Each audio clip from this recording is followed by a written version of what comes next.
नमस्कार मित्रों, स्वागत है आपका हमारे इस चैनल पर। दोस्तों, हर हर महादेव जय शिव शंभू। माता पार्वती ने पूछे भगवान शिव से दो प्रश्न। कौन सा काम स्त्री पति से पहले करना चाहती है और कौन सी चीज औरत अपने पति को मरते दम तक नहीं देती। फिर चाहे औरत को कितना भी खुश कर लो, वो अपनी यह एक पीछे की चीज किसी भी मर्द को नहीं देती। दर्शक बंधुओं, आज की ये रहस्यमय कहानी आपको बहुत कुछ सिखाने वाली है। इस कहानी से पता चलेगा कि स्त्री कौन सी चीज अपने पति को नहीं देती है और कौन सा काम वो पति से पहले करना चाहती है। दर्शक बंधुओं, वैसे देखा जाए तो विवाह होने के बाद एक स्त्री पूर्ण रूप से पति को समर्पित हो जाती है। स्त्री की हर चीज पर पुरुष का अधिकार होता है और पुरुष की भी हर चीज पर स्त्री का अधिकार होता है। स्वेच्छा से एक महिला अपने पति को खुश रखने के लिए हर वो चीज उसे सौंप देती है जिसमें पति की खुशी होती है। दोस्तों, पर ऐसी क्या चीज है जो स्त्री मरते दम तक अपने पति को नहीं देती? ऐसा कौन सा काम है जो पति से पहले करना चाहती है? मित्रों, ये प्रश्न सुनने में थोड़ा अजीब जरूर लगता होगा, पर यह प्रश्न हमारे धर्म ग्रंथों और रीति रिवाजों से पृथक नहीं है।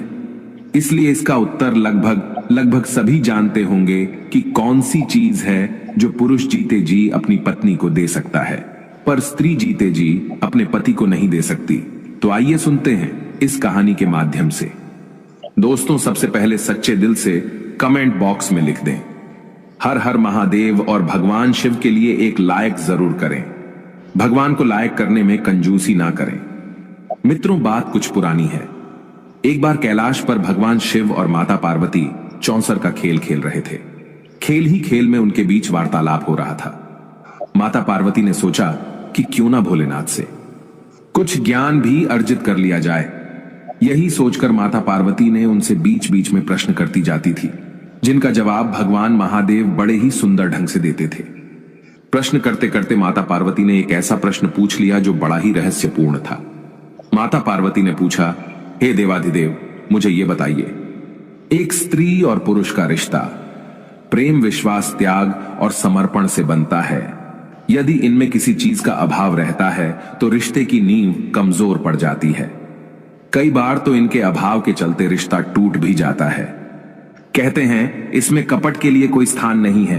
अगर स्त्री पुरुष के बीच कपट आ जाता है तो रिश्ता टूटने की कगार पर पहुंच जाता है।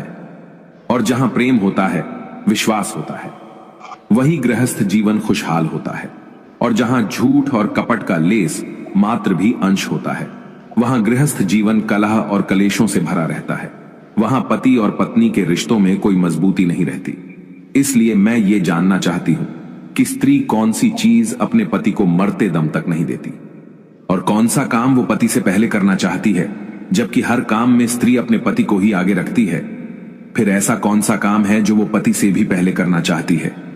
दर्शक बंधुओं, माता पार्वती के दोनों प्रश्नों को सुनकर भगवान शिव मुस्कुराते हुए बोले, हे देवी, जिन प्रश्नों के उत्तर तुम जानना चाहती हो उनके जवाब मैं तुम्हें एक कहानी के माध्यम से सुनाता हूं। ध्यान से सुनो। धरती लोक पर एक बड़ा ही सुंदर नगर था। उसी नगर के राजा के बेटे का विवाह होने वाला था। राजा के महलों को, नगर की गलियों को फूलों से, रंगों से सजाया जा रहा था। उधर राजकुमार का विवाह जिस कन्या से होने वाला था वो बहुत ही रूपवान थी। राजकुमार अपनी कक्ष में पड़ा हुआ राजकुमारी के बारे में सोच रहा था।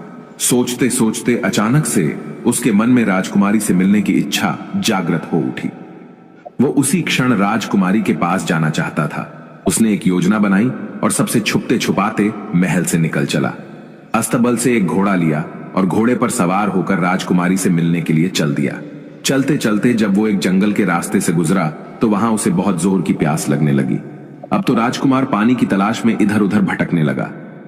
कहीं कोई जलाशय दिखाई नहीं दे रहा था।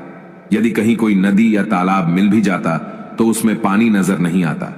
इस प्रकार प्यास से व्याकुल होकर राजकुमार एक झोपड़ी के पास पहुंचा। वहीं पास में ही एक कुआं दिखाई पड़ा। कुआं को देखकर उसे कुछ उम्मीद जागी, शायद इस कुएं में पानी हो। राजकुमार ने कुएं में झांक कर देखा तो सचमुच कुएं में पानी भरा था। पानी को देखकर उसकी प्यास और भी तीव्र हो उठी। अब तो उसने बिना देर किए कुएं से जल निकाला और पानी पीने लगा। जब उसने पेट भर के जल पी लिया, तभी क्या देखता है कि उस झोपड़ी से एक बुढ़िया निकल कर आती है। वो बुढ़िया उस राजकुमार को कहने लगी, हे मुसाफिर, कहीं तुमने इस कुएं का जल तो नहीं पी लिया? यदि तुमने इस कुएं का जल पिया है तब तो तुमने बहुत बड़ी भूल कर दी है। ये कुआं एक रश्य के द्वारा श्रापित है। इस कुएं का जल पीने वाला मनुष्य नरभक्षी बन जाता है। आज से तुम भी हर रोज रात होते ही नरभक्षी बन जाओगे। उस समय तुम्हारे पास जो मनुष्य आएगा तुम उसका भक्षण कर लोगे।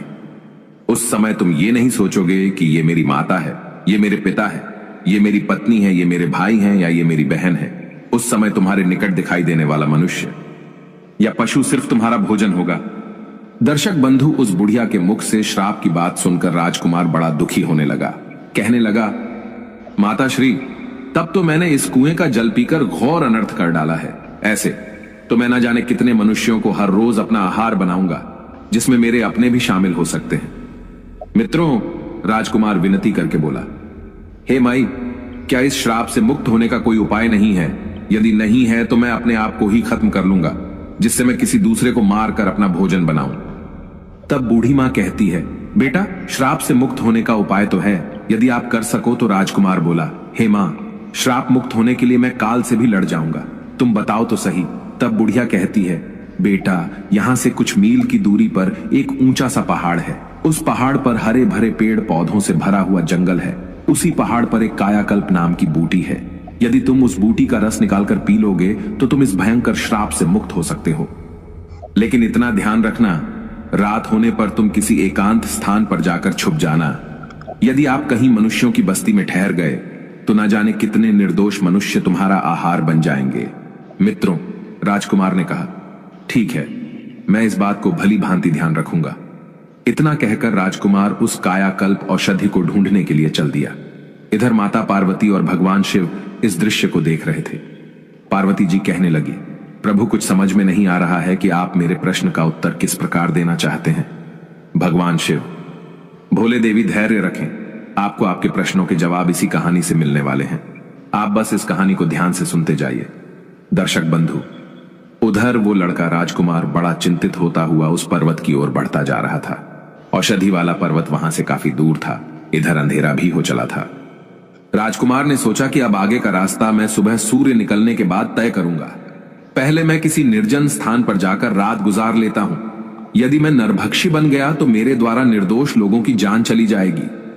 मित्रों, राजकुमार अब राजकुमारी से मिलने का विचार तो त्याग ही चुका था, क्योंकि वो जानता था कि इस दशा में राजकुमारी से मिलना भी उसके लिए हितकर नहीं है। वो राजकुमार गांव और नगरों को बचाता हुआ जंगल की ओर चला गया, जहां किसी मनुष्य के आने जाने का मार्ग नहीं था। उसने अपने आप को एक पर्वत की गुफा में बंद कर लिया। इधर काफी रात हो चली थी। वो राजकुमार नरभक्षी के रूप में परिवर्तित होने ही वाला था। इधर बंधुओं, राजकुमार ने जिस गुफा में अपने आप को छुपाया था, उसी गुफा में एक बड़ा ही खूंखार भेड़िया रहता था। वो भेड़िया आए दिन लोगों की जान लेता रहता था।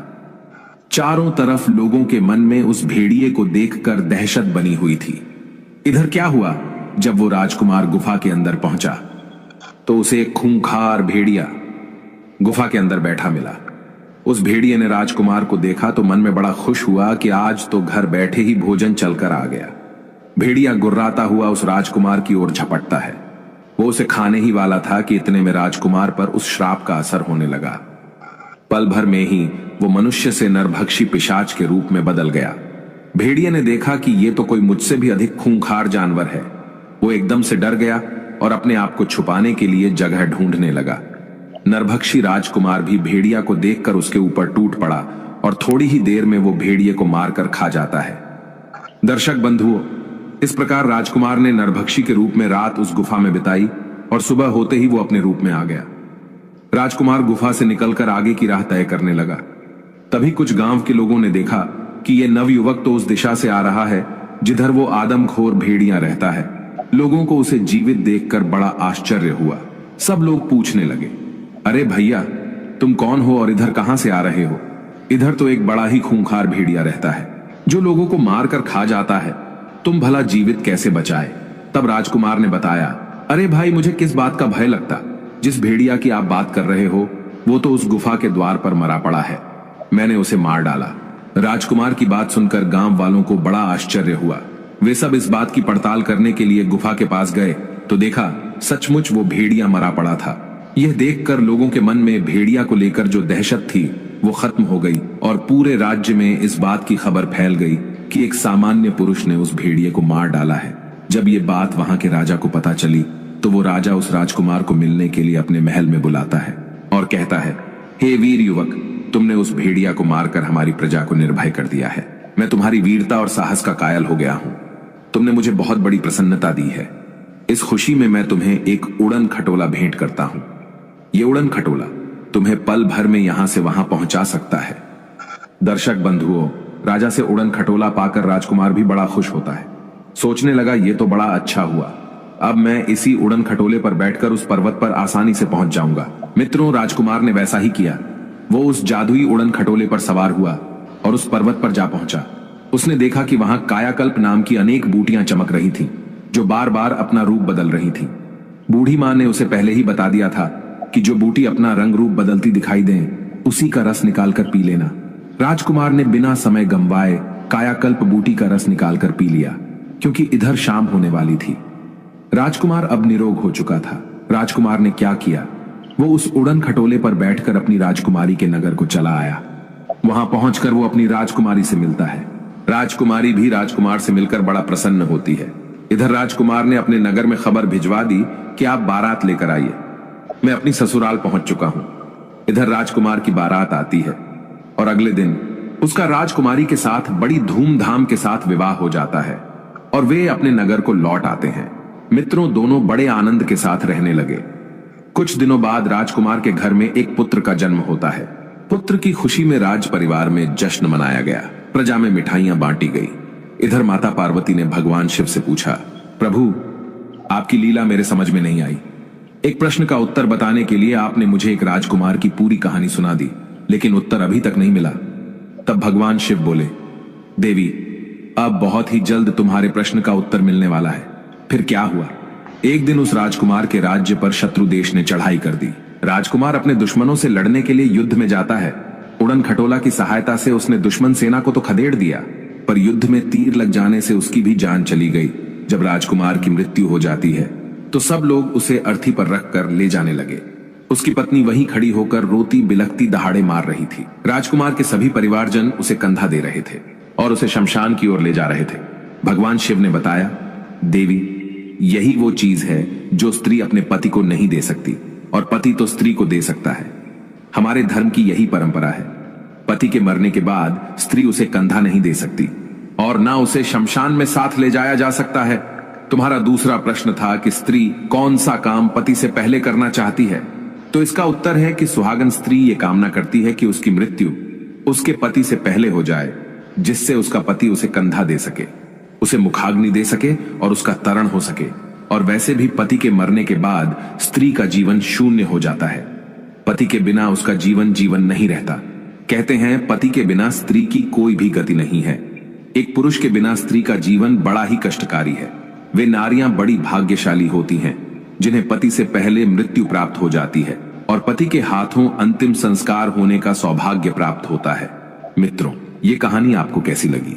आप हमें कमेंट सेक्शन में जरूर बताना और कमेंट बॉक्स में सच्ची श्रद्धा से लिखें, जय श्री राम, जय हनुमान, हर हर महादेव। वीडियो को अंत तक देखने के लिए धन्यवाद।